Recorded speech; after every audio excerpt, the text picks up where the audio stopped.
All right, everybody, welcome out to the Log Room Guys Craft Beer Show. It is Tuesday, March the 21st, 2023. Jersey Johnny coming at you with me as always. Actually, not as always, as new in this role is Mr. Tom Mulvihill, the Beer Whisperer. How are you, sir? How you doing, buckaroos? How the heck are you? And just in honor of Dave not being here tonight, who's on temporary assignment, well, more on that in a little bit, he's eating. How are you eating? What are you eating? This is the big monster cookie we picked up at a little Mexican bakery in Joplin. This thing's a monster, ain't it? That's huge. That's a huge cookie, man. That's crazy. So how you doing? So, I'm doing good. How are you on this fine evening? Not too bad. Not too bad for a rainy Tuesday here. It's really cold and drizzly here in the Ozarks. Well, it's actually here in Jersey. It was close to 60 and sunny. Wow. So, we're going to get that tomorrow, but today was just ugly. That's great. Now, yeah, tomorrow you'll have that, and we'll have what you're having today. So I'm sure. So what are we drinking today? Oh, yeah, let's do that. Before we get to drinking, also in honor of Dave, just wanted to go over this list. I don't have his list available right now, so I just pulled up a couple on online. Today is International Day of Forests. Tell me if anything stands out to you. Right?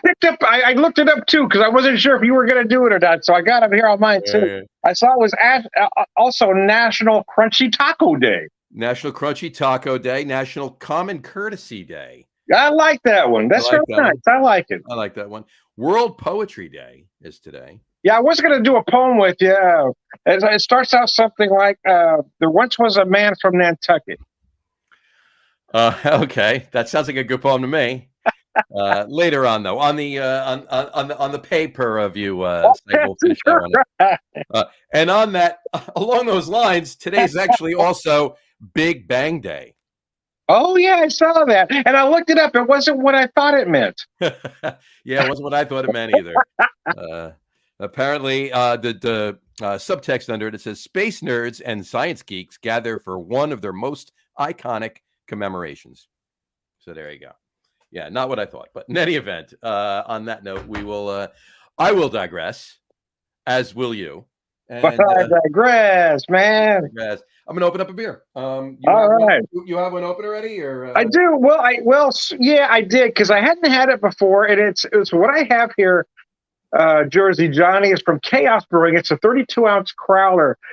We visited Joplin over the weekend, and I got a couple crowlers from them. This one is called 1515. It is billed as their double or imperial IPA. Their website has it listed at 8.3, although he wrote 7.8 on the can. But when I pour this, I'm going to say something, and you'll see what I mean here, that it doesn't look like your typical double IPA these days. It looks like a circa 1998, 99 IPA. That's it. Oh, wow. That's that's pretty rich. That's pretty dark. That's darker. It does look darker in there than it does in my hand. It's more of a red, but it reminds me of Grand Teton used to have this great beer. It was one of my favorites called the Pursuit of Hoppiness, which I thought was one of the greatest beer names ever. Pursuit of Hoppiness. It was just billed as an imperial hoppy red, and that's what this one reminds me of. It's absolutely gorgeous, but it does feel kind of like a throwback to when IPAs looked and tasted like IPAs. Absolutely. That looks delicious. Yeah. Opposite of what you're drinking, I'm actually drinking a local brewery here. I've had it on the show a bunch. Source Brewing over here in Colts Neck, here in Jersey. It's a Japanese-style rice lager called Saku Saku. Really? Okay, wow. There you go. So having one of them, and here it is right here. Nice, pretty clean all the way through. Oh wow, that looks like the style. Yeah. There you go. Cheers. Sláinte. Yes, only a few days after Sláinte. Oh, that's very tasty. So, how did you fare on St. Patrick's Day? Pretty good actually. I'll tell you in a second. Cheers to Brian Alt.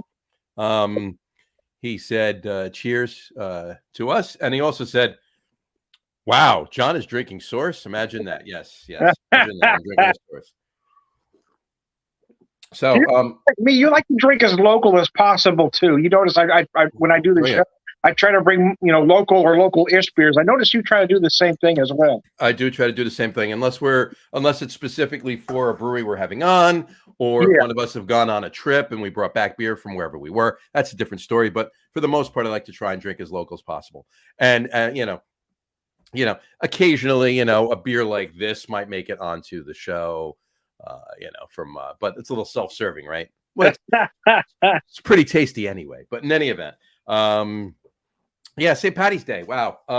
Had a couple meetings in the morning and early afternoon, and then good day overall. Had didn't go crazy with corned beef because in Belmar, where I live in New Jersey, is always they usually kick off the St. Patty's Day parades, if you will, around the state. Right, Parade Day in Belmar, is always the first Sunday of March, so way before St. Patty's Day. Sometimes almost as much as close to 3 weeks before. If St. Patty's Day falls on a Saturday, it could be 17 days before. But in any event, or more than that. But in any event, we had the parade, and we had a lot of corned beef that day. I made 3 big flats of corned beef and a bunch of veggies and Irish soda bread and the whole 9 yards. So for about 4 or 5 days afterwards, I was eating corned beef and cabbage or corned beef on rye almost every day. So kind of got corned beefed out a little bit. But I did have a Reuben. For lunch, I went to a place nearby, and they made a special. They normally don't have a Reuben on the menu, corned beef Reuben on the menu, but they made it on marble rye. It was delicious, and they only made 16 of them. They had enough. We got there right as they opened, right? And she said, "Yeah, we have 16 of them, and that's it. And when we're out, we're out." So I'm like, and there's 3 of us at the table. We all took one. Done. Oh, bye. There you go. Yeah. But later on, I went out and I had stopped in at a local place, a local Irish bar, and had a few pints, if you will. But I didn't have Guinness on its own. Actually, they were doing a blend of a 50-50 blend of Guinness and Smittix. Oh, wow. They call it a blacksmith. Yeah. So I had a few of those, and then got my ass home early and just sat down on the couch. I didn't want to be out too late on an amateur-ish night. So you had some festivities on Friday. You were out and about. How were you? We did. So I had the weekend off, Friday, Saturday, and Sunday. So I decided not to do anything at home. I didn't even buy a corned beef this year. We took off. My wife discovered wine last year, so we've been hitting some small wineries. There you go. There's a small winery in Eddie. Eddie was going after my cookie. There you go. There's a small winery in just north of Joplin called Keltoy. So it's an Irish theme winery, okay. And they were doing it. So they've done this every year for several years, called their Big Irish Luck Fest. So we went out there with the intention of only staying for maybe 2 or 3 hours. They're open from 11 to 6, and we closed them down, man. We were there from open to close, and they were doing some raffles, and I bought some raffle tickets. I ended up winning 2 of the raffles. So one of them was four cans of wine, not their wine, from somewhere else, but 4 cans of wine and 2 wine glasses. And the other one was a bottle of their wine and a T-shirt. So. That's great. That's cool. That's cool. I have some goodies. I have been seeing that lately. I've been seeing cans of wine. For the most part, it's still bottles. But I have been seeing some wine getting canned. It's interesting. How did you have any of them yet? I did try one. So it was described as a blend of red and strawberry wine, described as a semi-dry. It was pretty good, actually. It wasn't bad. It was interesting about cans. A typical wine pour is 6 ounces. Sure.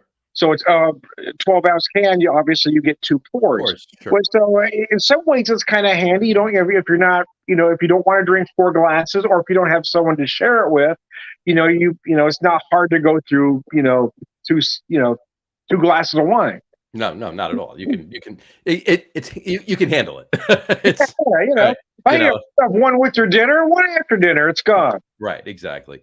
We actually, Jess and I were down in Asheville in North Carolina a few weeks ago, And the one day we were down there, we went to the Belleville, right? Belleville, yeah, the Belleville, Biltmore. I'm sorry, not Belleville, Biltmore Estates. It's the Vanderbilts.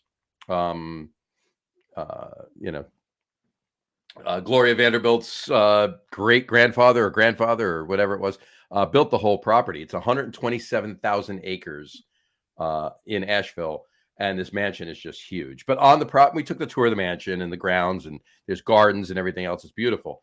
But on the property, they have their own winery and their own vineyard. And nice. We did a wine tasting. We had some wine afterwards at the wine bar, and I got to tell you, I generally don't, or lately anyway, haven't drank a lot of wine. Certain meals and going out and certain restaurants to go to, especially if we go to an Italian restaurant or something, I'll have a couple glasses of wine. But generally, I haven't really had a lot of wine lately. And I got to tell you, these wines were actually so good. It made me miss having good wine. And so we brought back a few bottles, needless to say. So we'll be having some of them soon. But it was fun. So I used to love that all the time. I mean, I did used to years and years ago used to go to the Garden State Wine Growers. I mean, there's more wineries in New Jersey now than there were back at this point. It's 25 years ago, maybe somewhere in there, or even a little bit longer. Garden State Wine Growers Association used to have two festivals, one in May and one September. We used to go to them all the time, and they were fun. And all the wineries got there, and you're able to get glasses and of wine and buy bottles and go off. It was fun, and I enjoyed that. And there's a lot of good wine in Jersey too. As some people would say, wine in Jersey. No, there's actually some pretty decent wine. Jersey's a garden state, right? So why can't they grow grapes? Right? Yeah. So. But in any event, enough about wine. Did you hit any breweries while you were on your jaunts? I hit two. So this one that I was telling you about, Chaos. So where we were staying near downtown Joplin. Where we were staying was only we're just shy of a mile of this brewery, so it was real close to it. Sure. And so I hit them. I had one on there on Friday. They got some crowlers to go home. I ended up drinking one over the weekend, and so I brought two of them back. But I also visited Beard Engine, sort of anyway. Beard Engine was also pouring beer at that wine fest I was telling you about. Oh, nice. So they've got kind of a good relationship between the winery and the brewery. They kind of help each other out. It's always a good thing. Always a good thing. So it was a lot of fun. Yeah. That's awesome. We actually did not a lot on Saturday, but Sunday we took a ride, did a couple things, went for a hike, and we stopped. A new brewery opened up in Jersey this weekend, this past weekend. The grand opening. They had a couple soft openings, but their grand opening was St. Patrick's Day on Friday, so it was their opening weekend. So we stopped in and had a few beers. The beers were pretty solid. It's a Stratosphere Brewing, and waiting for a call back now because we had a postponement and a rebooking, rescheduling, if you will, of the show next week. So there's a possibility Jason and Chris from Stratosphere will be on the show next week. So, right on. Very nice. Okay. But, fortunately for them, I mean, they sold through a lot of their beer. They have a 5-barrel system. They brewed a lot of beer for the day they ran out of 2. But they have some other stuff in tanks. So it's like, it's not like they got to close while they brew more beer by any means. But the beer's pretty solid. They don't have any cans. They weren't filling growlers. Not that I brought any with me, and they weren't filling crowlers. So I couldn't bring any beer back that, if they are indeed on the show next week, have on the show with them. So, but they're not that far. About a 40-minute ride for me. I can go back whenever and get more beer. So yeah, that's not too far. Exactly. So this Rice Locker is pretty tasty, I gotta say. So that'd be a summer beer, right? I mean, that's a pounder. Yeah, it was brewed with. They hopped it. They brewed it with jasmine rice. And they hopped it with lemon drop hops and sterling hops. So that sounds very bright. It's got a nice lemony taste to it from the lemon drop hops, obviously. But the jasmine rice actually is really, really, really nice. Gives it a decent, soft, light body, but it's there. It's not just water, right? It's good. It's tasty. So does it have a fragrant nose? Oh yeah, Feel the rice on the nose. Yep. You could definitely you're getting a little bit of floral, from obviously from the hops and also from the jasmine as well. But Yeah, it's I love really nice. jasmine rice. That's my favorite rice. You ever have a beer, like have one can of the beer, right? Mm-hmm. And you open it up and it's delicious and it's so good.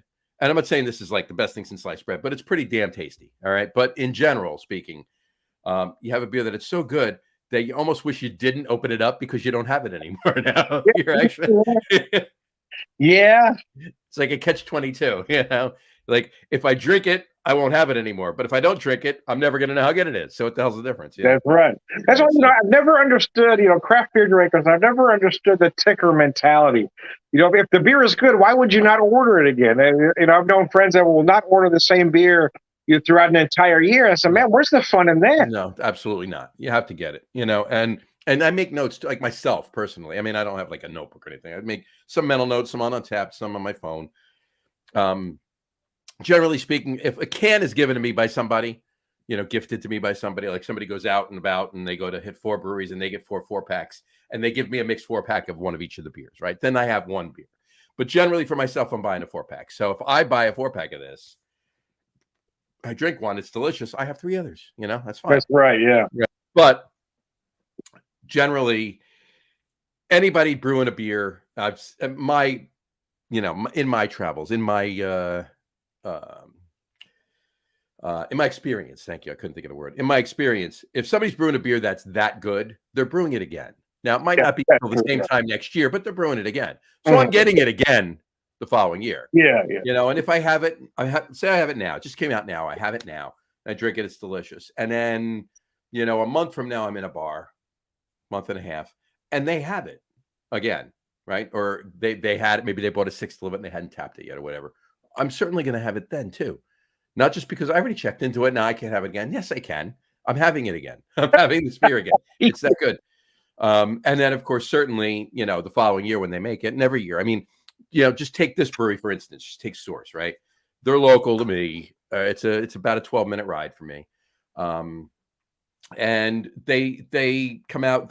They have certain beers. I mean, they release 2-3 beers a week, new beers a week. I mean, they have a pretty aggressive schedule of releases. But I have my certain favorite beers from them. And I know the time of year that they're coming out, and I always keep an eye out. And when they come out, I go over there and I get a 4-pack. At least there's a couple of things they brew. I'll get a couple of 4-packs. But, and that goes for other breweries too. Like another beer I'm going to have is from another brewery that's only about 8 minutes away from me that I'm sure you've heard of before, Kane. I'll have another one of those. Yeah. And this is a beer that I get once a year because I get 1 or 2 4-packs of it. And I get it once a year whenever he brews it. So you'll see it in a minute. As soon as I finish this and have another, but you get the idea. And I'm sure you do the same thing because I definitely have seen you, you've been on the show and on your own show, having beers that you've had already. And maybe you didn't have them a month ago, you had it a year ago, but you've had it already and you enjoy it. So you're having it again. I tend to buy whatever the beer comes in, whether a 4-pack or 6-pack. I've never been a single buyer. I don't like to buy singles for a lot of reasons. I'd rather buy a 4-pack or 6-pack. But there are certain, I have certain locals, especially that I will constantly go back to. I don't know that I call it a go-to because they're not there all the time, but whenever I'm able to, I will buy certain beers all the time. Yes. Yeah, I agree 100% with that. I don't like the, what you call the ticker mentality. I don't like that either. I can't have that beer. I already did. Why? It just doesn't make. Did you like it? Why? That was great. I just can't make that make sense. I will tell you one thing I do. It doesn't matter what brew pub I walk into. If I'm having 4 beers, I'm having 4 different beers. Though I never have the same, or I won't say never. I rarely order the same beer in the same sitting. I do that. I'm simpatico with you there. I absolutely do that. If I'm going to a beer bar or wherever, like for instance, on this trip on the way back, we stopped at Church Key in Washington. Okay, I mean their tap list and can list. Forget about the draft. Their draft list is amazing. Their can and bottle list is even better. There's no reason to have the same beer twice, But I will throw this caveat in there. If there's a beer that's just so stupidly good, right? and it's never anywhere. Like they cornered the market when they bought this beer, like, because you can't get this beer anywhere. You could search to high heaven, you're not going to find this beer.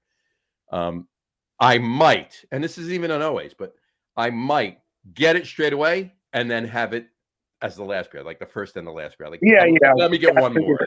Yeah, that's why I changed my never to rarely. But that's the caveat. It's funny. I used to always go from light to heavy, right? I start with the lightest ABV first, and then go to the heaviest. Of course, right. But now I kind of do the opposite. I start with that big beer right away, so so the palate's fresh when it tastes all that, and then I get the lightest beer as sort of a palate cleanser. Right? If they got a Pilsner or a lager, okay, now I'm going with that, and that's my palate cleanser. Then I'll go to something else. Yeah, I like that. That's actually there's been a few people that have said that to me lately. That I actually maybe I'll write something. I got that. I can write it together. But it's becoming more of a not an oddity. More and more people are doing it that way, like reversing it. Like, okay, I'm gonna have my Pilsner first, then I'm gonna have a Vienna Lager, then I'm gonna have a brown ale, then I'm gonna have a big beefy IPA, and then I'm gonna have a barrel aged stout and a barley wine. Right? Yeah. They're doing it the opposite. They're finishing with the Pilsner, That's what I do now, yeah. But I want to start with that big barrel-aged monstrosity first, or that big double imperial IPA. That's going to throw your palate way out of whack. I had that one first where I get all that goodness right away. It's not clouded by any other flavors or aromas. Now, the other beers are going to suffer. There's no lie, but you want to taste that one beer a specific way. You know what we got to do? We got to brew a beer. We're going to have to Coastal. We're going to have to brew a beer that is specifically a palate cleanser, right? And we'll call it like Intermezzo.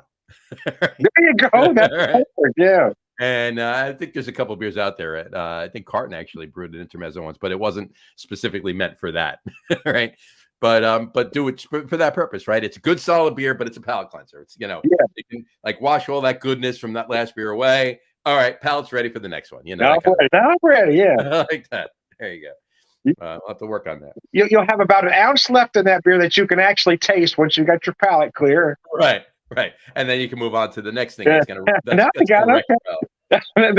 you're ready again. Yeah. Okay. I'm not one of those folks that does water in between beer because I don't want that extra liquid. I know folks that will order a beer and a water simultaneously, and I don't do that. I don't. I generally don't, although there's somebody who shall remain downstairs. Constantly, he's like, drink water with your beer, drink water with your beer, drink water with your beer. Don't get dehydrated, blah, blah, blah, blah.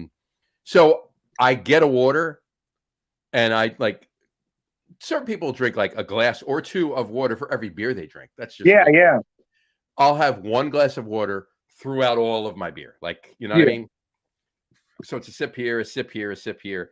Throughout, if I'm having 5 beers, I have one glass of water. If I'm having 7 beers, I have one glass of water. If I have 3 beers, it's one glass of water regardless. So my dad used to say about water, he said, fish fucking it, women douching it. I can't drink it.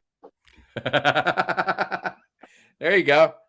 Every time I'm pouring some whiskey or a beer, I say, women douching it, fish fucking it. I'm not drinking it. I'm not drinking that. I got to remember that. I actually like that. So take my obligatory picture here, and I'll show you my second beer that I'm drinking. I know you're in a 32-ounce crowler, so yes, that's why I did open it first so I could pour it and take a picture and did a quick video with it. Mm-hmm. Yes. My second beer is from Brick City, which we did a collab with back in October called Turning of the Tide. It was a double IPA. But this is called Lager Rhythm. Oh, nice. All right. I like that name. It's like, unfortunately, I actually was writing some beer names down, in like a beer catalog kind of thing. And I actually wrote maybe about 2-3 months ago, I wrote this down. And like a couple weeks later, Brick City came out with Lager Rhythm. Oh, well, never mind. Somebody's stealing your notes, man. You got to spy. You got to spy. There's a mole somewhere on my phone, right? So, no, they're great guys over there. We love them. Look, as well as I do, this entire industry, it's unlike any other. It's, everybody is super, super family, right?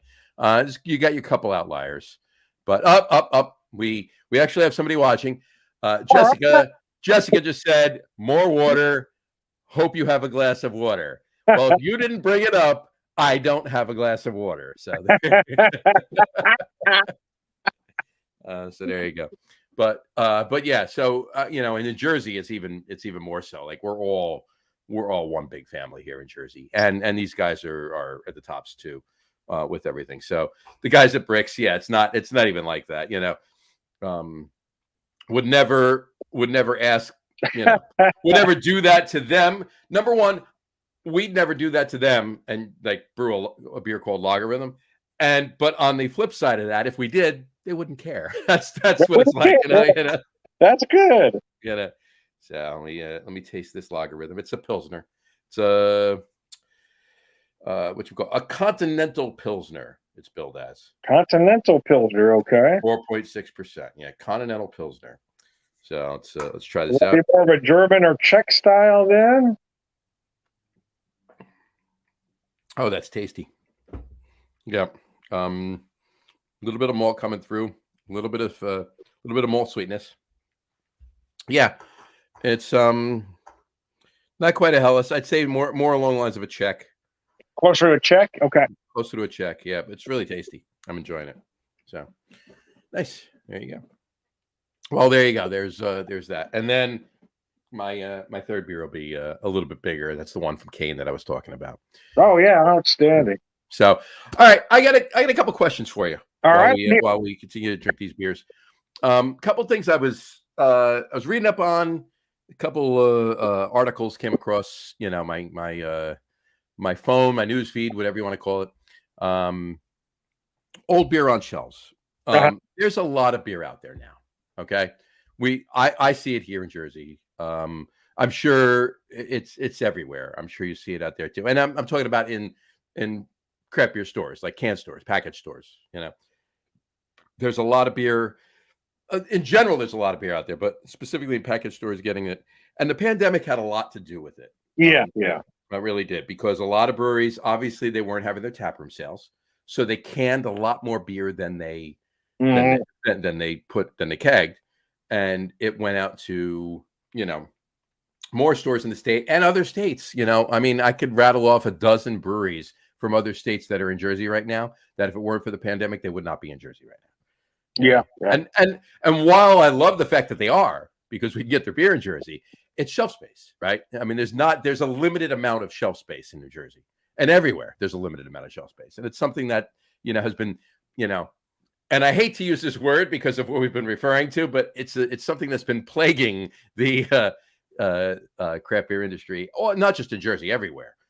Right? Shelf space is at a premium. So one thing that has come up is that there's a lot of old beer on shelves because a lot of these places have brought in, a lot of other beers, and some beer sits around. Now, of course, your IPAs, right? The IPAs, I got to be honest, a lot of good breweries. Now, rule of thumb, IPA, 3 months, goodbye, right?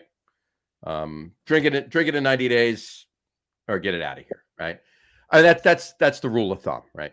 And I got to be honest, I've actually had probably in the last 6 months or so, just specifically for like research purposes, I've sat on some, like if I buy a 4-pack of somebody's IPA, right? I'll drink 3 of them. I'll leave one, and I don't leave it warm. Obviously, I leave it in my fridge. I leave it in my beer fridge, and I leave it sit there for longer than I should, right? Specifically just to see. And I've had 6-month-old, 7-8-month-old New England IPAs. Yeah, I would say honestly, 80+% of them have been. I have no DO. There's no. The hops really didn't fade. They're well brewed IPAs. So, and I want to actually write something on this too, and I want to get it out there. I want to start some sort of an interaction. There's there's a lot. As the craft beer industry has exploded as it has over the last, let's even say 10 years. It's been longer than that, but let's just say the last 10 years, it's really, really taken off. So has the quality of the brewing. Okay. But I mean, by far, there's a lot more really, really well brewed beer out there. So, and I'm not going to sit here and say that we're not, there's not a couple of IPAs that I did have in the last 6, 8 months doing that were, this one's starting to turn. Maybe I should have had it 2 months ago, but definitely, um, there's a quality to a lot of these, especially New England IPAs. Certainly your West Coast IPAs, the hops are going to fade. That's just the nature of the beer. But let me get off that. The reason for my question to you is, IPAs aside, there's a lot of people complaining about old beer on shelves. As far as I'm concerned, if it's not an IPA, it's better. Isn't it? I mean. Oh, yeah. So here's the thing: a lower ABV beer, your Pilsner, for instance, it probably isn't going to go bad in a year's time. No. It just isn't going to improve any. Your Right. beers that are going to improve are your high ABV, your big barrel aged, whatever is your barley wine. Sure. Yeah, I mean, if you find a one that's been tucked back on a shelf for 5 years, yeah, I'd reach back and grab it. Mm-hmm. But a lot of that stuff, yeah, I think folks have kind of gone crazy about dates lately. Folks, I've known people that will actually throw beer away that they've already paid for because it's past 90 days without even tasting it. And I can't make that make sense. Doesn't make sense at all. If you paid for it, however, I know you sell beer or sold beer, and I've sold beer. The liquor stores or whatever tend to get the blame for old product. However, I'm going to lay the blame right on the sales rep, because it's our job to take that beer off the shelf if it isn't selling. Mm-hmm. No, agreed 100%. And I agree what you said too. Like any lagers, Pilsner, Vienna lager, Helles lager, Czech lager, any of those lagers, lower ABVs, anything, 5+% and under. It's not going to get better, but it's not going to get bad. It's not going to go lager. The word lager itself means age, means sit, means rest, right? So what's going to kill that beer is constant temp change or direct sunlight. And I guess there are some studies that may say the fluorescent lights may or may not affect them. But here's the thing: if that beer's been in the cooler, I'm not talking about what's on the shelf. That could be different. But anything that's been in the cooler, anything that's been in the cooler is going to be fine. Don't sweat. Don't look at that born on date. That means absolutely nothing. IPAs, fine. You want to. For your mind, if you want to draw a 90-day, and like I said, lately, you can extend that to 120, even 150 days. Yeah, and again, it kind of depends on the style, right? I mean, the hazies, the juicies, New England style, they tend to have a shorter shelf life because of the intense dry hopping. Right. But if you're talking about, especially about an IPA that I'm drinking right here, I mean, a beer like this, the big malt, big hops, no. I mean, in a crowler, no, I wouldn't keep a crowler for a year. No, of course not. But if this was in a bottle, I wouldn't be afraid to age this a year. No, absolutely. No, and I'm actually jealous of that beer right now because of the way that beer looks. If we had smell-o-vision, I just want to stick my nose in that glass right now. I got to tell you, it's absolutely insane. It's just incredibly intense. It's just that big, like I said, it's that big throwback in your face beer. I mean, it hits the nose, it hits the palate. I mean, it's just gorgeous. I'm loving this. I'm loving the color of that beer, though. It's just amazing. Yeah, it's got this deep. I don't know if it translates to the screen, but in my hand, it's got this just big, deep red. I can see it. No, I can see it. The deep amber red. Big ruby hue. A couple extra deeps in there. It just reminds me of that beer, Pursuit of Happiness, that I was telling you about. It just brings back that memory of that beer. What's the ABV on that? You said they wrote 7.8, but it's really 8.3 or something like that? So the 7.8 on the can, but their website says 8.3. So 7.8 is probably accurate because it was just poured in the tap room. 8.3 was probably on the website. 8.3 was probably the original, the first time they brewed it, the first couple times they brewed it, but this gravity went, and they actually were, a lot of breweries won't do that. A lot of breweries will say, if the gravity comes in lower and it's 7.8, they'll still call it 8.3 because that's what the beer's supposed to be, right?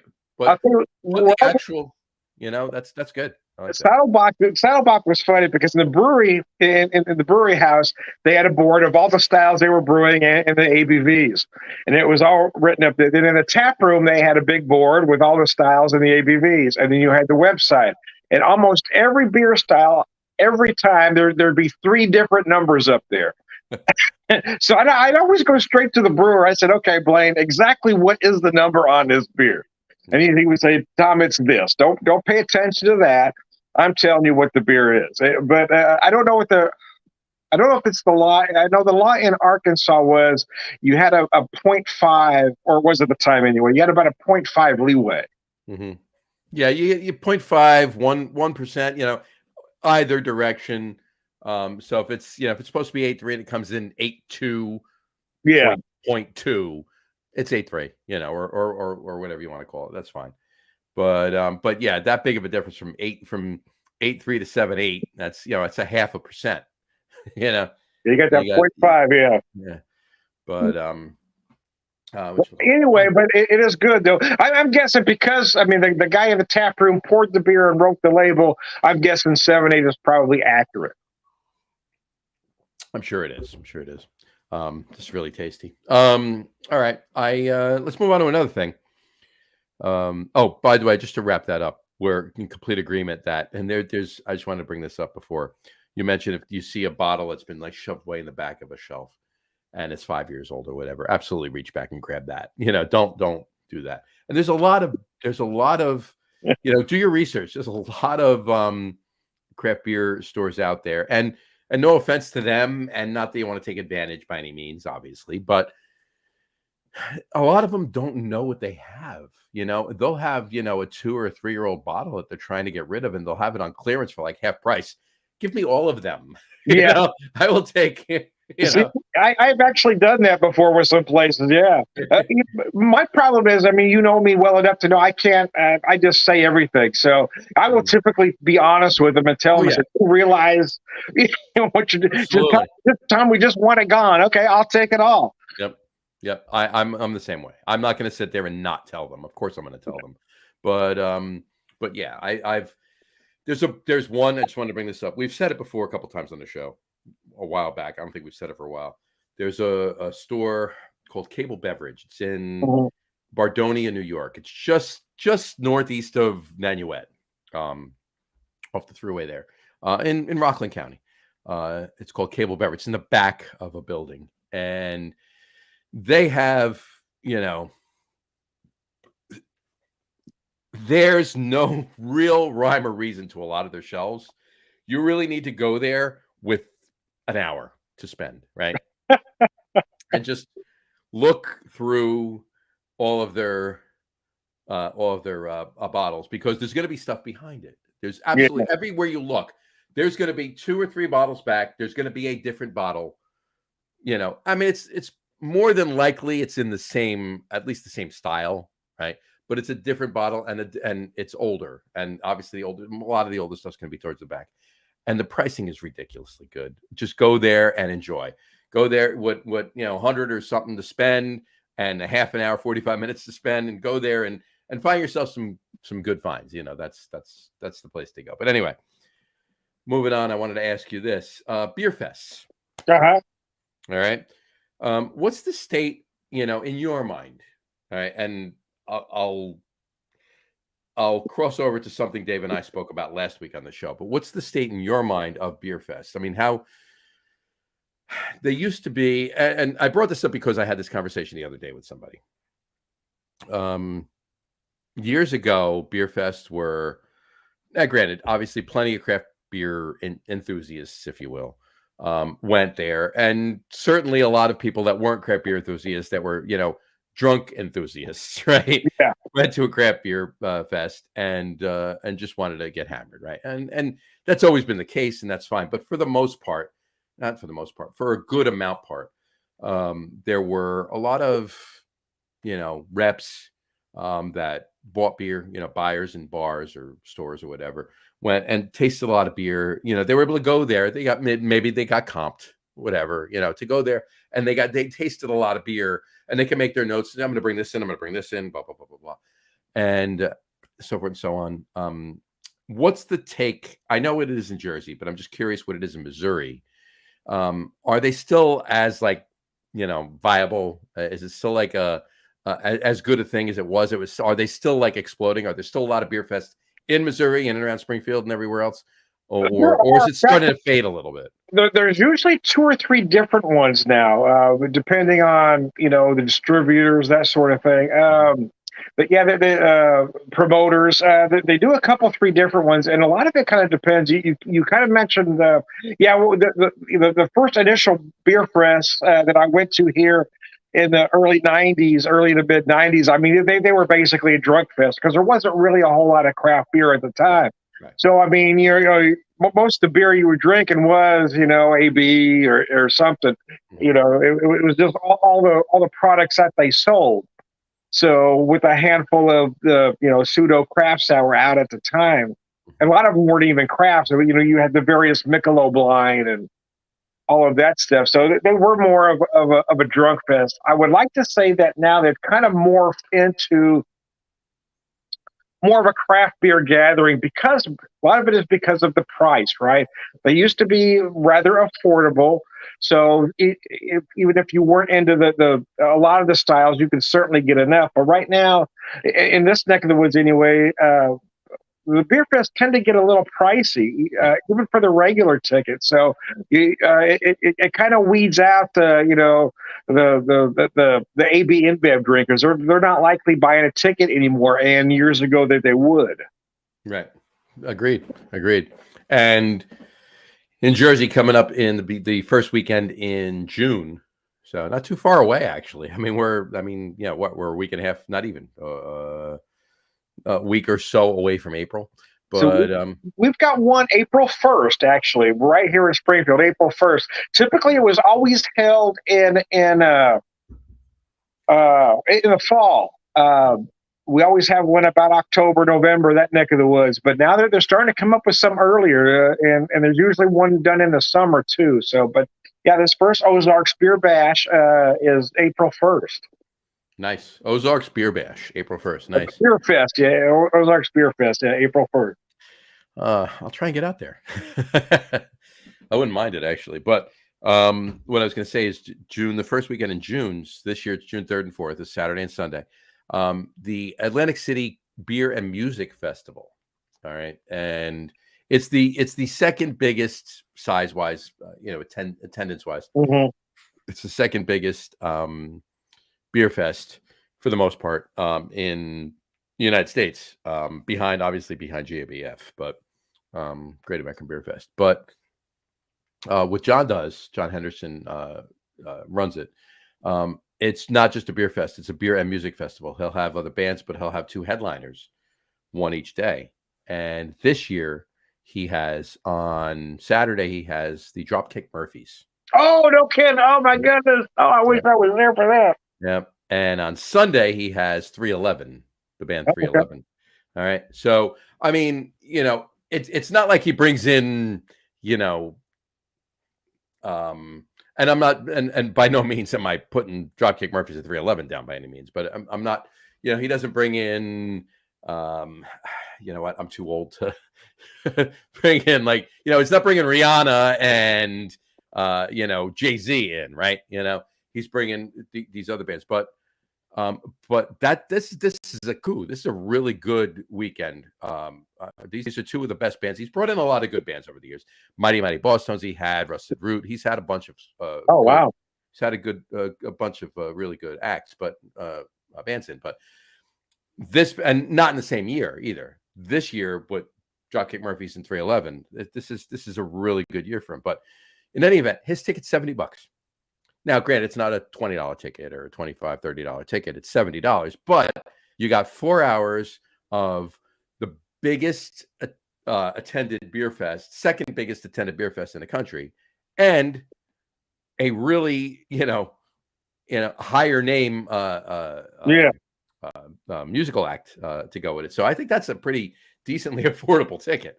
I would definitely buy that ticket if I was in that neck of the woods. No doubt about it. I would love to see the Murphys. So, we got to I'll tell you something afterwards. Remind me. I'll tell you. Just say Dropkick Murphys when we're done with the show, and I'll tell you something. Right. Interesting. It's fun, but I would too. Absolutely, and I'm so glad that we'll be there. We'll be there pouring beer, so we'll be there. Nice, very nice. probably won't be able to go over and watch all of both shows because we'll be busy at the booth, but we'll be there. Catch a little bit of it, so it'll be fun. But yeah, I'm glad to hear that. The reason I asked you that and I brought it up, what we were talking about, what Dave and I were talking about last week, was tap takeovers, and I'll just we talked about this on the show last week, but I just want your opinion on it. What we were talking about and I brought up was tap takeovers. 10, 12 years ago were great for specific breweries, right? If you did it one brewery, a 12, 15, 18 beer tap takeover or whatever, that was great because, maybe people couldn't get to your brewery, or maybe you're out of state or whatever, right?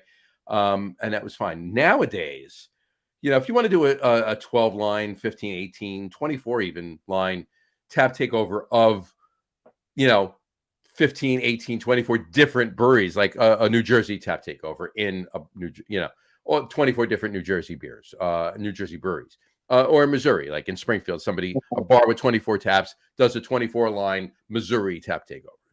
That's absolutely with that, right? But I think gone are the days, this is my opinion. I think gone are the days of, a single brewery, in state or out of state, either or, one brewery doing multiple lines like that, like more than like 3 or 4 or 5, like a 12, 18, 24 line tap takeover. There's so much good liquid out there.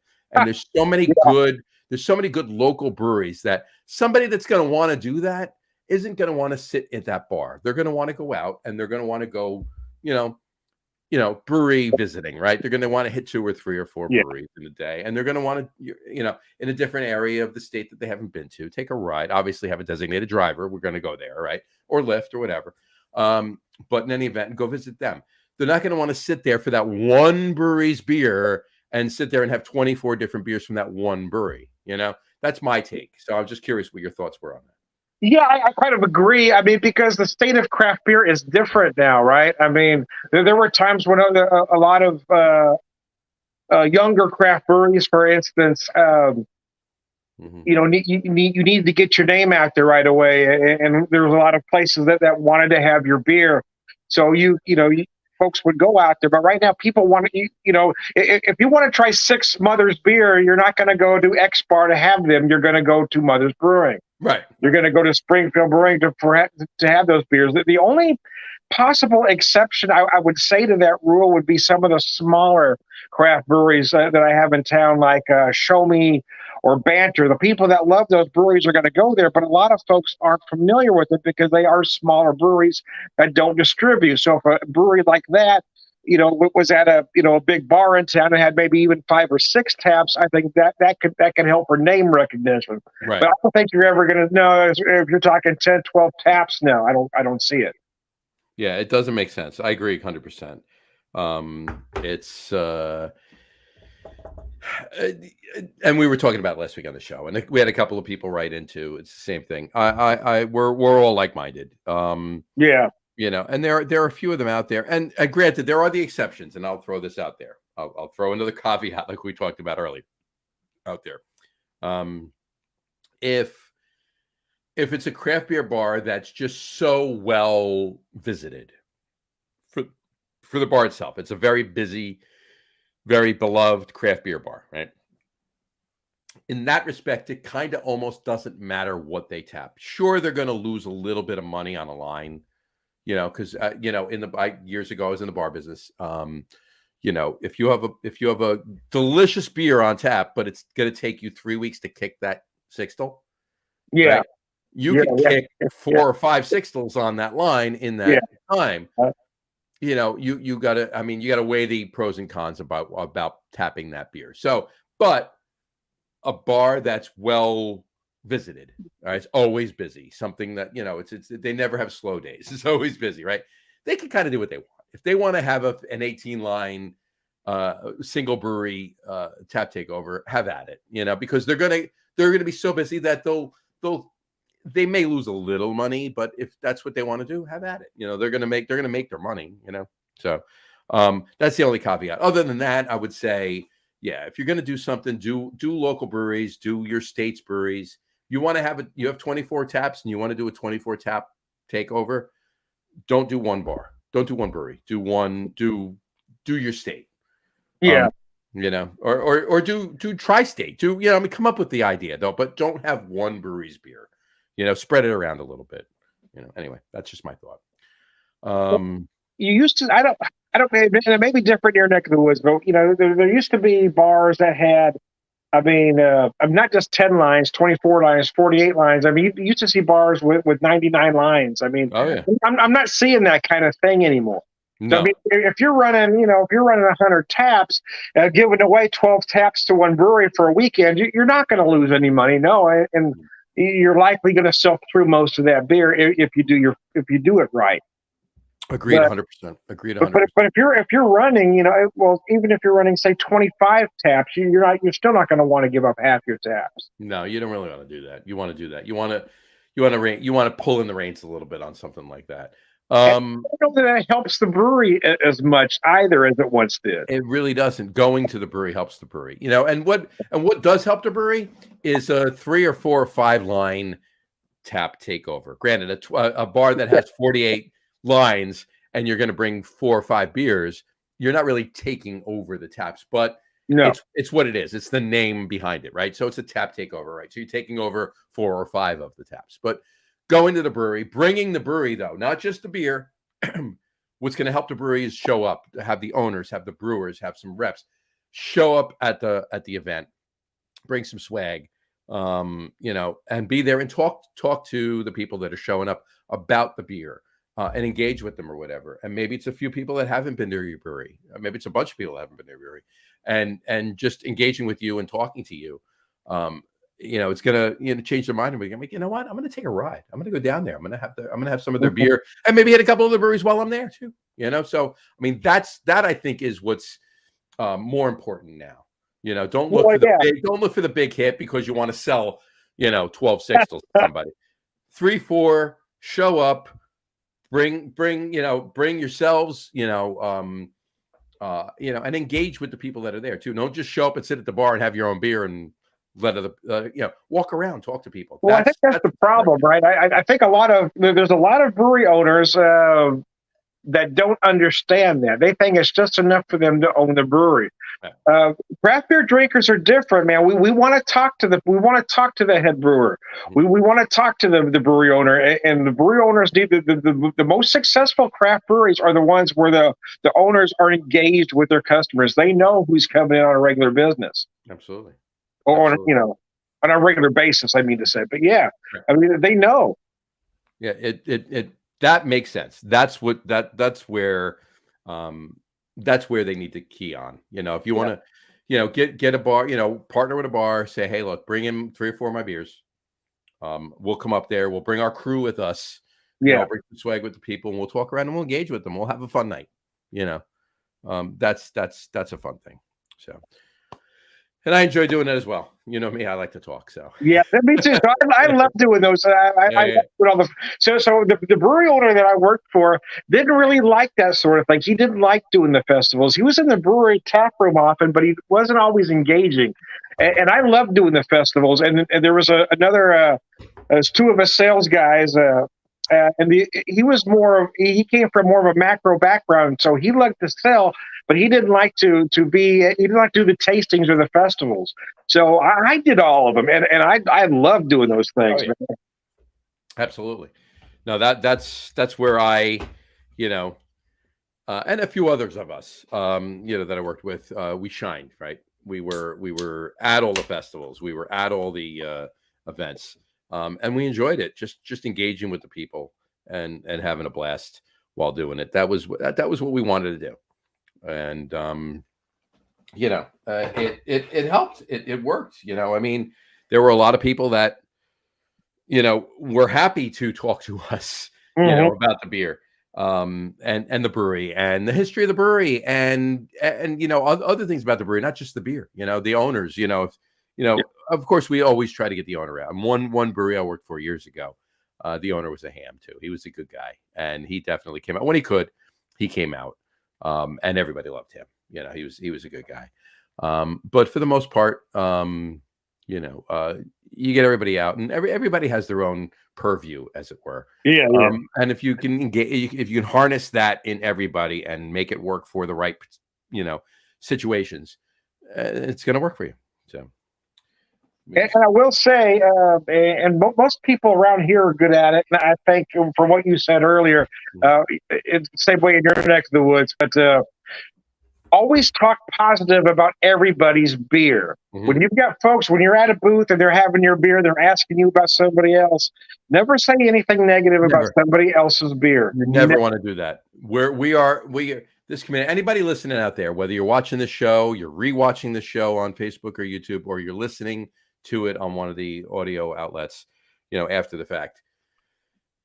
This community, with the exception of a few outliers, I'm gonna call it what it is. There's a couple of people that are outliers, but very, very, very few, small, minute percentage, probably less than 1%, if not 1% or around there. For the most part, this industry is one big family. I can walk in. I pride myself on the fact that I can walk into breweries around the country, and when I walk in, the owner's going to say, "Hey, John, what's up?" And then come on over. And that's what we are. That's what this is. We all are for each other. We want everybody. We want not just us. Of course, we want to succeed. We want to increase our sales and so forth and so on, and our distribution. But we want everybody else to too. We don't want to do it at the detriment of somebody else. We don't want to ever do something. At least I feel that way. I don't want to ever increase my business while putting somebody out of business. I'm not for that at all. 100%. And that's, for the most part, everybody's everybody's the same way. We're one big family. I say this all the time. It's co-opetition. It's not competition. It's co-opetition. So, and that's what this industry is. It's an industry unlike any other. Like, I mentioned, if a pizzeria has been in business for however many years on one side of the street, and on the other side of the street, like directly across the street, another pizzeria is going to come in. That's going to piss off the pizzeria. And rightfully so, because they are to a point going to take some business away from them. I understand that. But in this industry, craft beer, you want another brewery to open right across the street from you, because it's not just the local people coming into your brewery. It's the people that are out of the area coming to your brewery. Whatever brings more traffic to your area is what you want. Absolutely. If you want, you don't want to be the one brewery in a 50-mile radius. You don't want to do that. You don't want to be that guy. I mean, if I'm traveling and I'm driving down the street and I see a brewery here and a brewery here, I'm saying to my wife, we're going to stop and I'm going to have a beer here and I'm going to go across the street and have a beer. Yep, exactly. Oh yeah, I mean, that's exactly right. That's what you want. You want the brewery to open up not only across the street, but down the block and around the other corner. That's what you want. Because then you're a destination. And it's not just local, and it's not just a little bit outside local. It's people will travel for breweries. Absolutely, yes. Beer tourism is a huge thing. People will plan vacations around where breweries are. Why do you think Asheville, North Carolina, and I was just there, so I'm bringing that up and using that as an example. Why do you think Asheville, North Carolina is so hugely popular when it comes to craft beer? Because there's so many breweries right next to each other. Everybody's going there. That's what you want. That's exactly right, yeah. So, I just opened up my third beer. It's Kane Brewing. Nice. Minutes away. It's Winter Daydream. All right. Daydream. It's a winter bock. It's 7.5%, 7.4 percent. Winter bock. So it's a big bock. But here, I'll just. That's a big dock. Nice big dock. It's really, really, it's really tasty. Well, I poured the last of mine in here as well. There you go. So a little bit of nuttiness.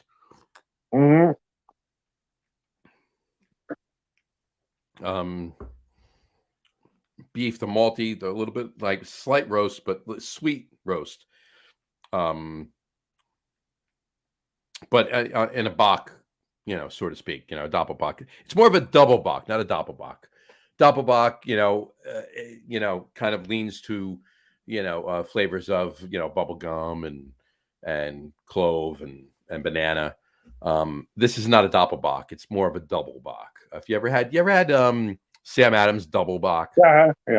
That was a great beer. This is more like that.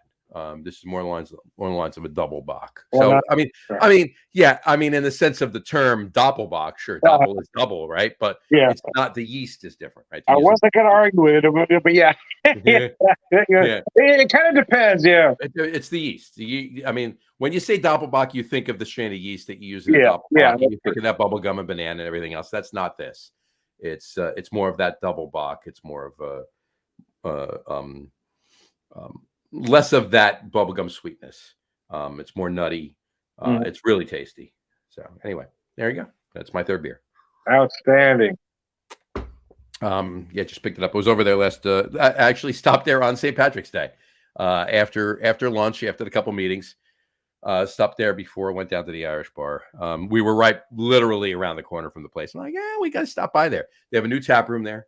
For years, I mean, they've been open this August. Kane will be 12 years old. Kane and Carton Brewing, both of them opened in August of 2011. Oh So this wow. August will be open 12 years. But for the whole time they were open, Kane anyway. I mean, Carton actually has changed up a few things too, but specifically speaking about Kane, they had their tap room in their production space. So their indoor tap room, was only open Saturday and Sunday because during the week, they needed the production space for production, right? The bar was there, but there was stuff going on. They were busy, like bustling around, so they didn't have the tap room open. Now they have a different. They have another tap room. They bought some more area of another part of the building, expanded into it, I should say. And now now they have hours all week. So there you go. I know 2011, 2012, those were big years for craft breweries across the country. I know. Sure. I mean, that big St. Louis boom. I mean, most of that happened in 2011, 2012. Oh yeah. You just had so many popping up at that same time across the country. Mm-hmm. Yeah, it's Mothers opened up here. Mothers opened up 2011, 2012, yeah. No, a little before that, but it was right around that neck of the woods. Yeah. Nice. Yeah, you're right. There was a lot right around there, and then it just exploded after that, right? Which is a beautiful thing. I mean, there's so much, and like I said before, there's so much good liquid out there. Go and look. Yeah. I mean, for the most part, a lot of the breweries, for the most part, this isn't always the case, but for the most part, a lot of the breweries that are opening up now, and I'm just speaking about New Jersey or Missouri, I mean, anywhere really, they're head brewers or lead brewers from other breweries that are opening up their own ventures. So it's not, you've seen a lot of that, yeah. And you're going to get good beer right out of the gate. So seek it out, go for it, check it out. And if you find something interesting that just opened, let us know. Right into the Log Room guys, right into the Beer Whisperer, right into Beer Whisperer and Friends on Facebook, right into both of us. We'll all talk about it. Should definitely do that. Yeah, we had two very good breweries open up last year. Both have been open just a little over a year. We had Wire Road and Banter. Both are really doing some great beer. But both are, they're smaller breweries, and I don't believe either are distributing at the moment. So you actually got to go to that brewery to get the beer, which is a beautiful thing too. I mean, a lot of the breweries that'll open it up, they're opening up with smaller systems. They're opening up with, for instance, quick aside. One brewery is at One World Brewing in Asheville. Went there, beer was delicious. Sitting there talking to the I believe he was the taproom manager. Don't quote me on that, but I believe it was the taproom manager. But regardless, I forgot his name, so it doesn't matter whether you quote me on it or not. But he was telling me they just upgraded to a 10-barrel system. They've been open 8 years. For 8 years, they were working on a 1-barrel system. Oh, wow. Yeah. 8 years they were brewing beer on a 1-barrel system, and the beer was spot on. The beer was delicious. So, their brewers had to be cranking and cranking and cranking. I mean, a small tap room, but it's in Asheville, right? So, granted, if you're a small tap room with another 1 or 2 breweries around, that's one thing. If you're a small tap room with 30 other breweries around you, you better be cranking out some beer. But they were cranking out really tasty beer. They just upgraded to I believe he said a 10-barrel system. So after 8 years. So, but my point in saying that was there's a lot of smaller breweries out there they're brewing on small systems, 1, 2, 3-barrel systems or whatever. So they're putting out really small batches of beer. So there's not a lot of beer, left over after the taproom sales for distro. Yeah. Maybe they know a bar here and a bar there that they're getting a small a sixtel or a keg or something. But for the most part, that beer's just available in the brewery. So you got to get out. You got to go and visit these places, like Tom said, and check them all out. It's the thing to do. You're missing out if you don't. You agree? Well, if you've got a brewery using a one barrel system, for instance, if they've got a keg to sell a restaurant in town, they're selling that keg to get their name out there because they're not making any money on that keg. Absolutely. They're making money on that keg in their tap room. That's the only place that keg is making any money, because the price they have to sell that restaurant that keg, they're just breaking even. Right. Yeah, they're not making any money on that. They just want you to see their name in that restaurant, and hopefully you'll get to their tap room after you have that beer. Right. It's twofold, right? It's to get the beer in front of somebody. The little name recognition. And also it could be somebody that they're friendly with, right? Yeah. Yes. They go there all the time. Hey, I really, really, really want a keg of your beer. It's delicious. I go there all the time. I have this bar, 3 miles away. I can point people to your brewery. For that, it's worth it to send them 1/6 of a beer that they brew. That's fine. Yeah. Because you're getting your name out there, but it's also creating goodwill, right? Mm-hmm. Sorry, I was taking a sip. All right. but yeah, you get that name recognition, that helps. But again, any bridge you can build between yourself and other establishments that does you all good. Absolutely. You got name recognition, building goodwill. There's a lot of reasons for that. But point being, to Tom's point, get out and get out and take a ride, research it a little bit. Mm-hmm. You don't have to go to these breweries and get hammered. You can go to have 1 or 2 beers and taste or have a flight or two. You have 2 flights, that's 2 beers. Enjoy it. Go out there. Find these breweries that are not getting their beer out because they have such small systems, but you're going to enjoy it. You're going to have a great experience, and an experience, in the right setting. And I'm not saying there, might not be an issue here, an issue there. And hopefully that's not the case when you go out there, but get out there and visit these breweries. Get out there and visit these small breweries. They depend on you doing it, and they depend on people like you at doing it, I should say. And research. You're going to have a good time. You're going to find great beer. You're going to find great people, and not just the brewery owners. You're going to find great people sitting there too. You're going to have conversations with people. I can personally tell you that there's several friends of mine that if I didn't visit a brewery one day and meet them, I wouldn't be friends with them. I wouldn't know them. I mean, maybe I would, but for the most part, specifically the way I met them, I wouldn't have met them. Yep, absolutely, yeah. So, but quick thing. I want to switch it up a little bit. I'm drinking a bigger beer. You've been drinking a bigger beer. Let's talk about cocktails. Okay. We like to talk about cocktails. We love to talk about cocktails. All right. I want to switch it out of beer just for a moment. Not long.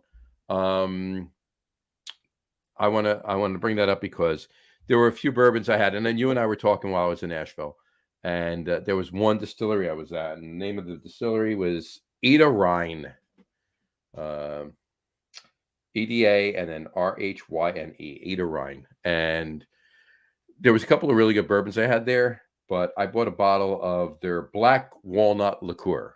Oh, wow. Okay. All right. And anybody that has been paying attention to this show on a regular basis knows that, several years ago, I told Tom about black walnut bitters on the show, and now he uses it all the time. And it's one of the things I use all the time. But I saw this black walnut liqueur. I'm like, I need to get this.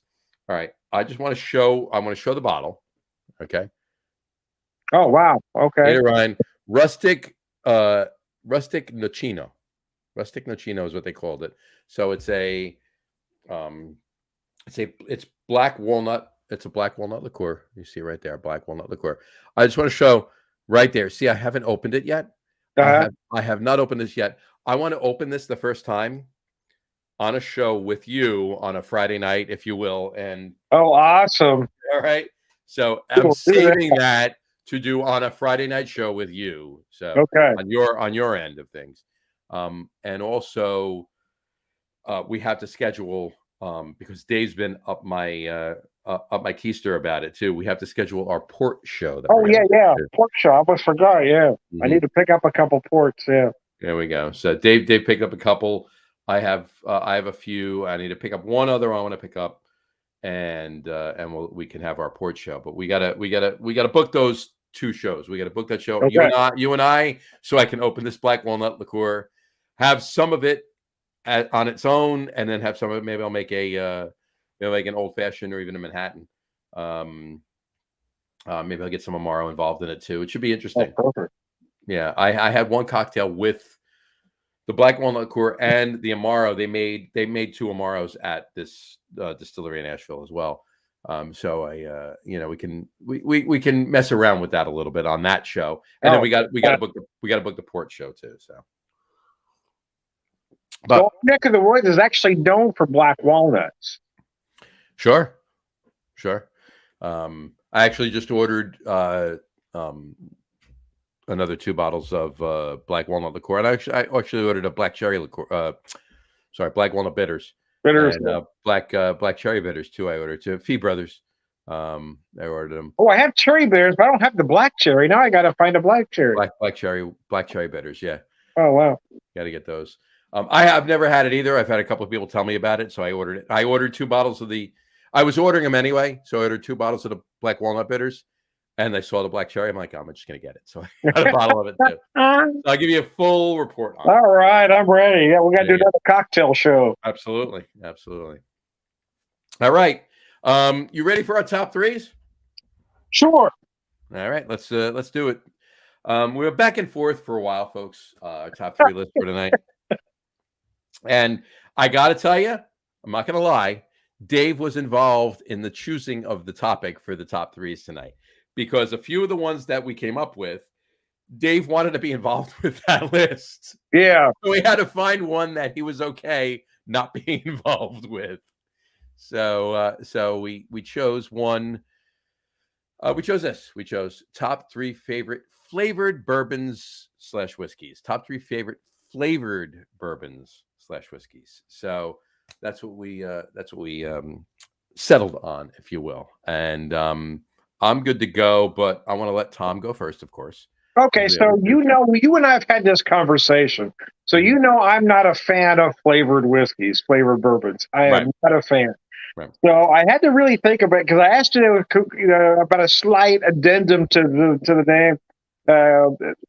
But then as I started looking some stuff up and going back through my own notes and videos, I knew more than I thought I did. But and that's how I was too. That's where I came. Like, this went back and forth with Dave, and he's like, "Well, I'm not Dave said the same thing. He's not a fan of flavored bourbons or flavored whiskeys." So he says, "Go ahead and do that one." I'm like, "Go ahead and do that." Oh, thanks, Dave. Right. So I kind of stretched it out to try to stay as true to the 3, but I went right to the edge of the line without quite going over it. So I'm going to give you these 3, and in all honesty, they're not necessarily in 1, 2, 3 order. These are just the 3 that I would prefer at any given time. Sure. And the first one I'm going to talk about is from Old Dominic out of Memphis. They do this thing which is great during the winter time, called a Memphis Toddy.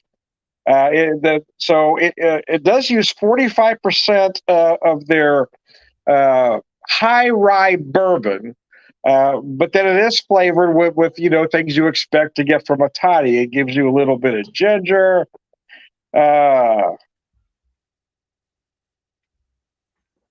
You get a little bit of ginger notes, some honey. You might get a hint of white pepper. I mean, just some things that you would expect from a toddy. It is absolutely gorgeous, and because it does say Memphis Toddy, you kind of want to drink it a little warmer. Now, it's only at 60 proof, so I'm not going to advocate watering it down much. However, when I had this product, I put about a half ounce, not a lot, but about a half ounce of very hot water in it. And that really stimulated everything to really make it feel like a toddy. Okay, nice. But I'm just talking just a little bit, just about a half ounce of very hot water to it. But anyway, so that's one. And I'm going to give you another local of mine. Well, that isn't a local, but this is a local. This is Mooney's, and it says chocolate cherry flavored whiskey. It doesn't say bourbon. However, they only do two products: their bourbon and this. So I know that the base product for this is their bourbon. It is 80 proof, chocolate cherry flavored. And again, I'm not a fan of necessarily flavored products, but this one is done so impeccably well. But you also know that I've used this in cocktails, so I don't always drink it on its own. I've used this product in other things. Right, of course. So, and then I remember that one too. And then, for the sake of this segment, I guess number one would be, again, I am taking some liberties here, but it's called Bear Claw from a local distillery here called Bub's Distillery, that's known for their moonshines. Nice. So they have these great flavored moonshines. Then they've got their Bub's. Their Bub's aged whiskey, which is basically their sugar shine aged on wood chips. So what the Bear Claw is that sugar shine aged on wood chips, and then they've added some cinnamon to. But the way it's layered and put together, it's called Bear Claw.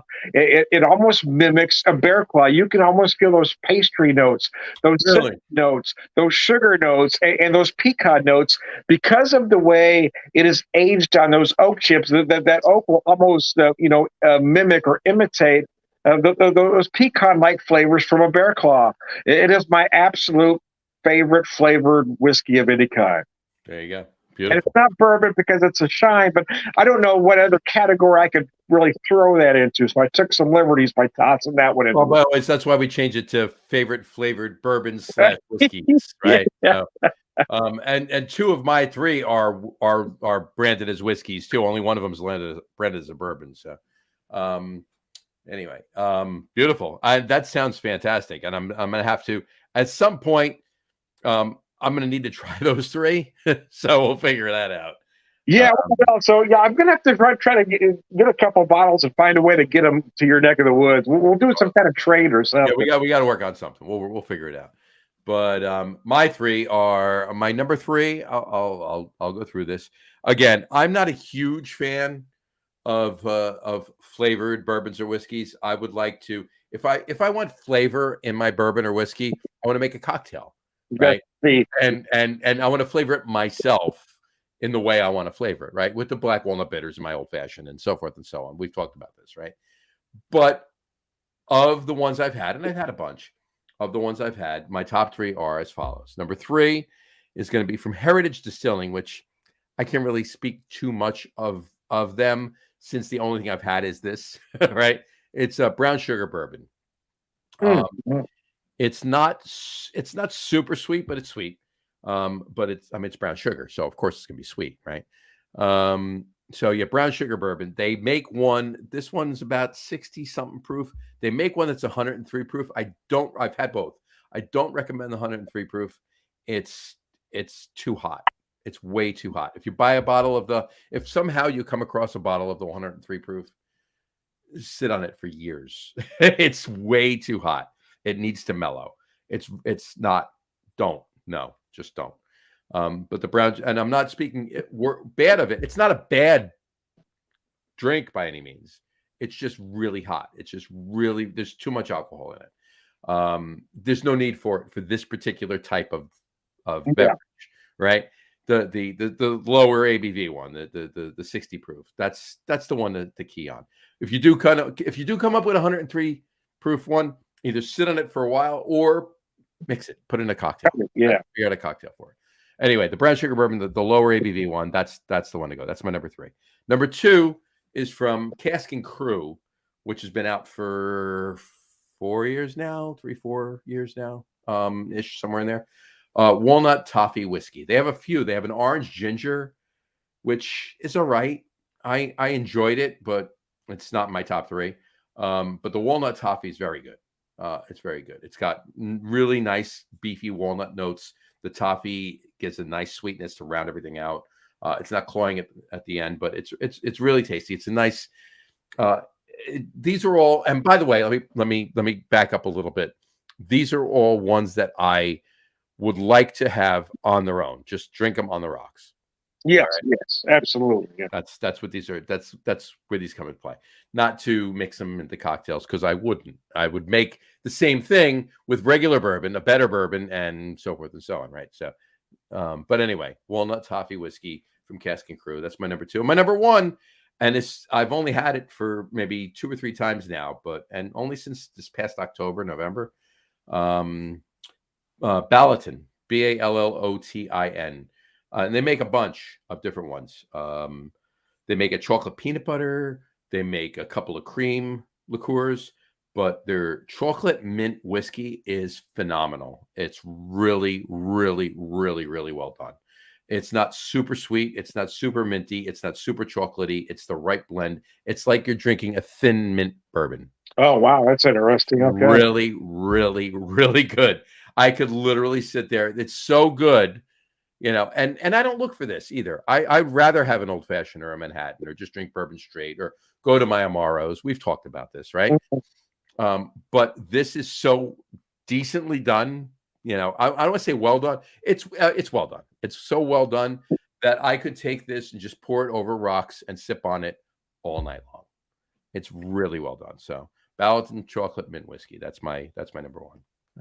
Very nice. I think I forgot to mention. I mentioned the proof on the toddy, but the chocolate cherry and the bear claw are both at 80 proof. There you go. Yeah, anything. These are mid 60s to 80 are like all of these pretty much. And like I said, that the brown sugar bourbon, they do a version that's 103 proof. I don't know why. I really don't. I mean, I'm not putting them down by any means, but I don't know why. The regular one, obviously what they're going for is a flavored bourbon, right? Yeah. They hit the nail perfectly on the head with the lower ABV one.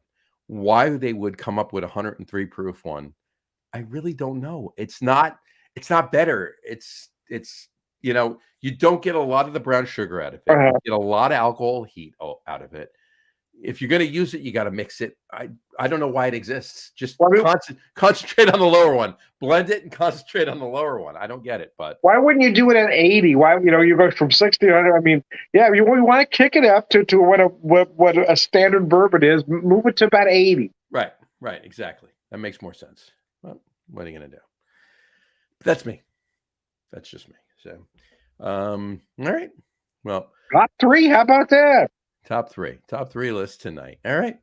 One thing I want to bring up before, I just want to say this really quick, and then we can wrap the show up. I read an article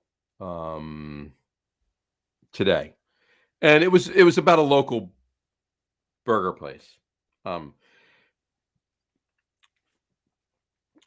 online newspaper, if you will, an online media source, if you will, put out an article.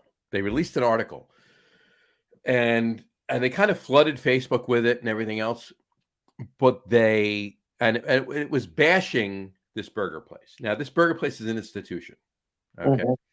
If you don't like it, you don't have to like it. No, not everybody has to like everything, right? But this burger place is an institution. They bashed this burger place based solely on a Yelp review. One Yelp review. Okay. So one person's opinion on Yelp wrote this article. Like, it wasn't even the guy, or person, whoever it was. It was this online magazine, right? Saying, oh, well, wait a minute. We've heard great things about this place for years, but this one Yelp reviewer says differently. So let's write an article on it. So my point is, I actually commented back. I was like, even Yelp reviewers put little stock into Yelp reviews. Yeah. Why would somebody do that? It makes no sense. So my point was, just in general, not specifically speaking of food or anything like that, or this place, Untapped, Beer Advocate. You're going to get me wound up, I can tell. Oh, yeah. Everybody has their own opinion. You don't have to like every beer. Nobody wants you to. You like what you like. That person likes what they like. That person likes what they like. You do you, right? As Yeah. the kids say these days, right? So, and that's fine. There's not a problem with that. If you don't like a specific beer, not a problem. But, when it comes to like this whole Yelp thing that I just brought up, when it comes to somebody putting up a review that goes on and on and on and on about how horrible this beer is and blah blah blah blah blah, give your opinion and move on. Yeah. You're trying to, like, how much stock are you putting into what you feel that, I mean, is that important to you to make everybody hate this product before they even taste it? I don't get it. That's, so I'm putting that to you. What's your take on all of that? So here's the thing. I've never been a fan of Beer Advocate or Untapped for a lot of reasons. And you've kind of touched a little bit there. A lot of it is because people tend to think, well, actually, I'm going to scratch that. People will seem to take more stock. If you write a negative review, it's going to tend to get looked at more than a positive one. Right. So people will see that. They're going to get more attention by saying something nasty than saying something nice.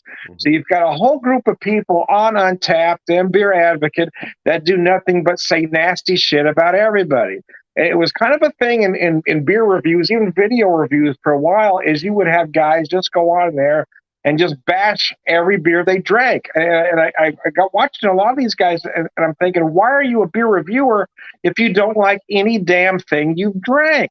It just doesn't make any sense. I love that. That's great.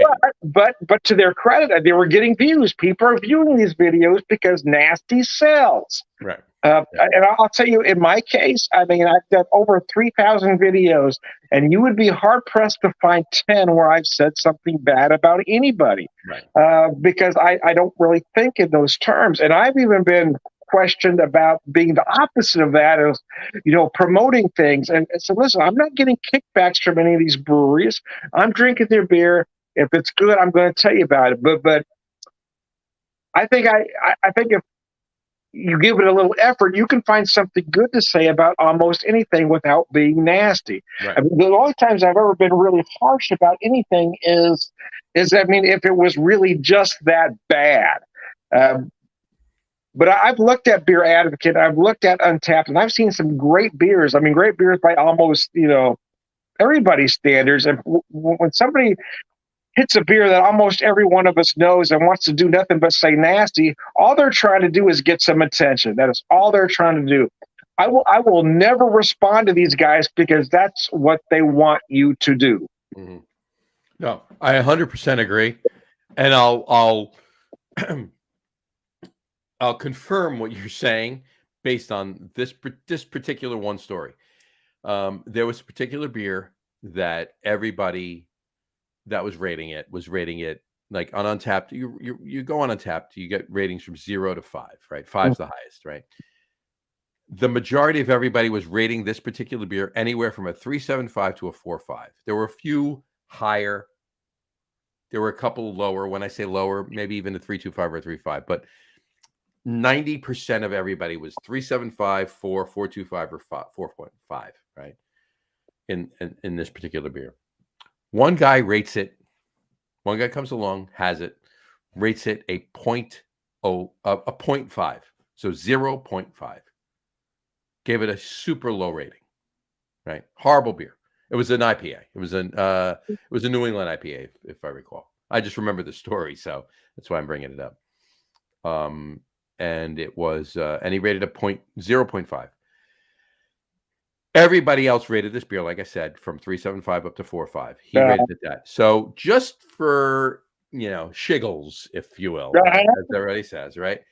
I click on his profile and I go through his check-ins, and he's got, not a ton, but 1,000, around, give or take, 900, 1,200, somewhere in there. And he's got Allagash White rated at a 0.25. Okay. He's got, something else rated that low too. Blah, blah, blah, blah, blah. His highest rated beer was a 5. I will give you 3 guesses to tell me what his favorite rated beer was? Budweiser. Close. Close. Close. Miller. Miller High Life. High Life, yeah. Miller High Life, he rated a 5. This particular New England IPA that was getting 4s, 4 5s, he rated a 0.5. And he rated Allagash White a 0.25. Well, so that's fine. If that's your palate, yeah, that's it. Yeah, that's fine. I don't have a problem with that. I really don't have if you dislike this New England IPA and you dislike Allagash White and all these other beers that you rated low, and your palate tells you that Miller High Life is a 5 for you, that's fine. Mm-hmm. What are you doing on Untapped?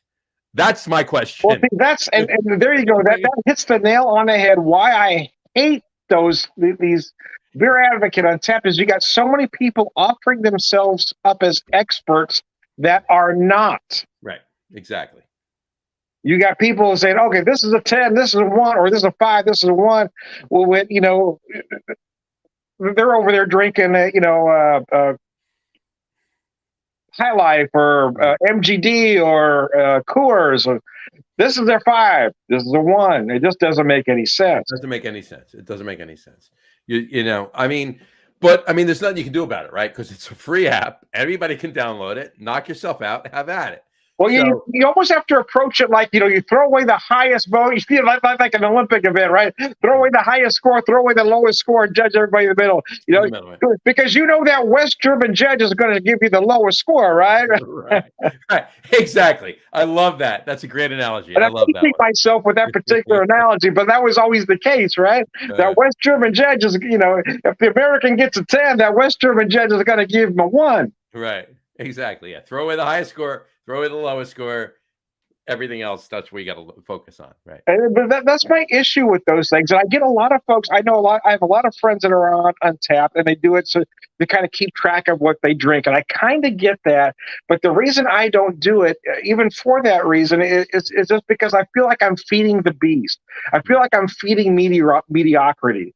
I just feel that there's so much bad information on those apps that I don't want to take part in them. Well, here's what I do. I'll tell you what I do. I'm on Untapped, but I'll tell you what I do. I don't rate beers. I don't put a rating on them. I put notes. That's all I do. It's for me. It's not for anybody else. It's for me. If there's anything bad that I don't like about if there's a beer I have that I don't like, I don't put any notes. So for me, I go back to like if I'm looking for a beer. Oh, I had this 6 years ago. I left no notes. I know I didn't like it. That makes sense. Okay, I get that. Yeah. I know I didn't like it, but I didn't tell everybody I didn't like it. I didn't like it, so there's no notes there. So anywhere there is notes, I'll have the notes. Blah blah blah blah blah blah. These are the flavors I'm getting. Blah blah blah blah blah. So then I'll maybe I have it again, maybe I don't. Depends on what else is available on tap. If I'm at that bar, there's a few things that I have straight away. If any bar, we've talked about this before. Any bar, if I walk into a bar and they have 50 taps and they have either Weihenstephan or Hefeweizen, or they have Aventinus Tap 6, I know what my first 2 beers are. It's those 2. Yeah. And there you go. And we'll go from there. But yeah, the Untapped is for me. Untapped is, it's not for anybody. I don't rate beers. If I don't like the beer, I don't put notes. If I like the beer, I put notes. That's it.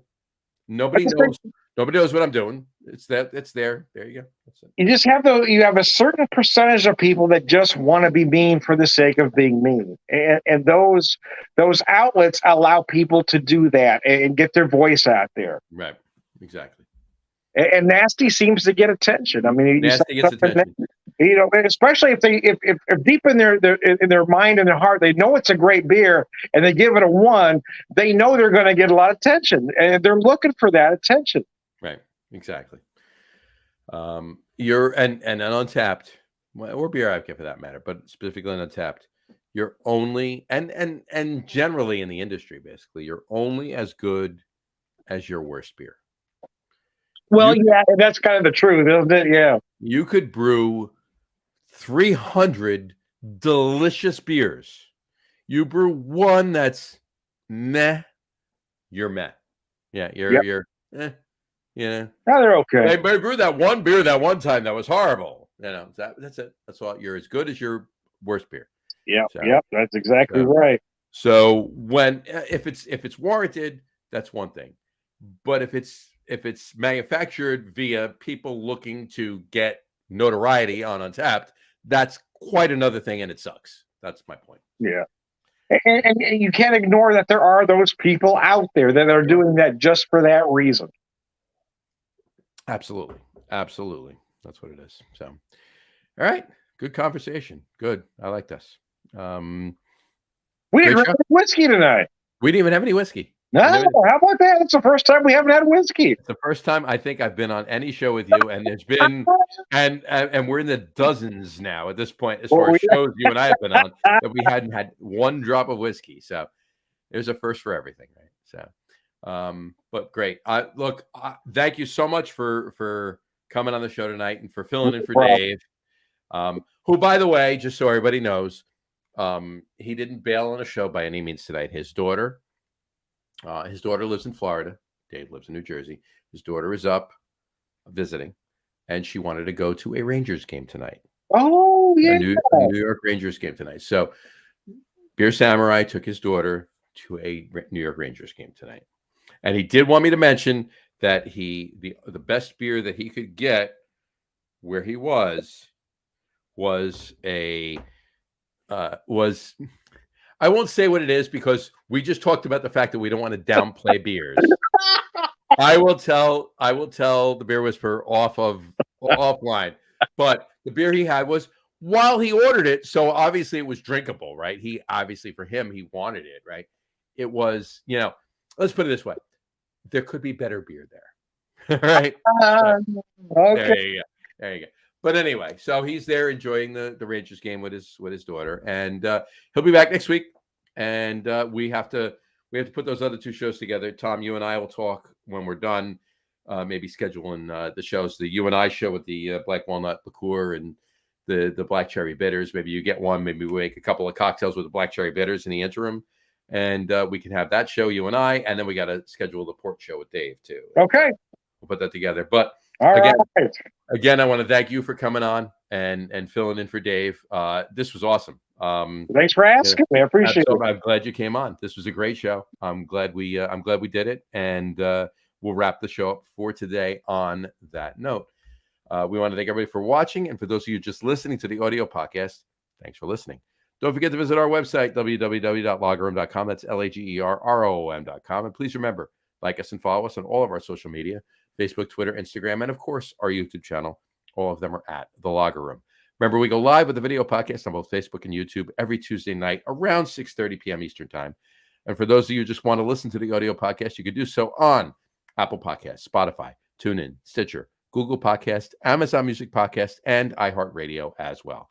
And if you haven't done so already, please subscribe to one or more of those feeds, and you will never miss a show. Again, thanks for following along with us. Have a great rest of your week. Have a wonderful weekend. Drink a lot of beer, but drink responsibly. And we will talk to you soon, folks. Take care. Cheers.